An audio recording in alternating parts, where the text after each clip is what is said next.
Brenda Trejo, and I am the interim director at the Pasadena City College Child Development Center. Many new parents have the question of when should they start childcare. That is a very difficult question, and there is a lot of things involved. One of the things that you would have to think about is your own personal needs. If you have to go back to work, then you will probably put your child in daycare much sooner. If you don't have to work, then children really start to begin socializing around 2 to 3 years old. Even before that, they do a lot of parallel play, but at 2, they start becoming more independent and really enjoy the social aspect. There are different ways that you can go about socializing your children. You can start slow by attending mommy and me daycares, where the mother can go with the child and spend time while the child plays, or there's co-op groups where both the mother or the parent and the child attend at the same time.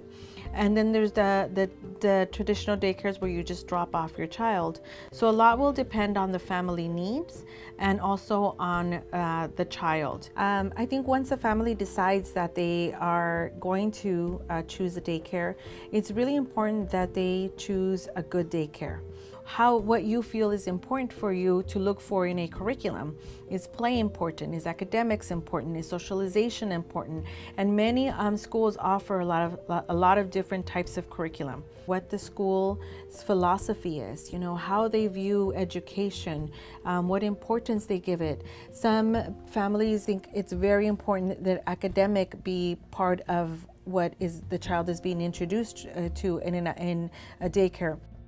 Not all daycares will focus on academic. So there's a lot of, especially in Western culture here, there is a lot of emphasis on play. So play will be a big part of the daycare, and we do a lot of emerging curriculum. In our center, we really focus on the child, and we focus on what the child's interest is, and then from that interest is where we develop activities, we develop learning concepts, and we develop our curriculum. So a good daycare has a good sense of what their curriculum is and how they're going to implement their curriculum.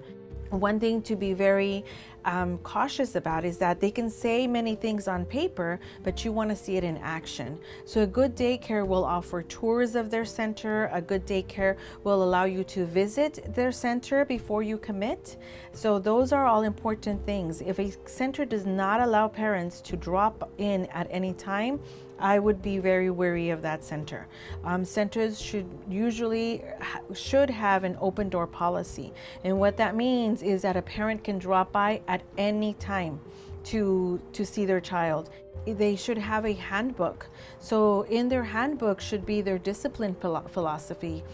How do they deal when problems arise among children?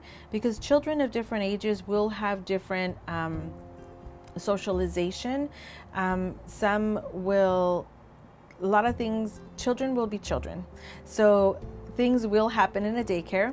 That doesn't mean that it is a bad daycare. Sometimes children don't know how to share yet, and somebody can take a toy from someone else, and that other child hits them with the toy. So that doesn't mean that it's a bad daycare. What you want to look for is how is the teacher going to interact with those children? What are the steps in place? What are the policy of the center when these types of things arise? So those are the things that you want to look. Are they well trained? Are the teachers trained to redirect? They can never use punitive actions as forms of discipline. They can never withhold food. So those are all of those things that you want to look for when you're looking for a good daycare.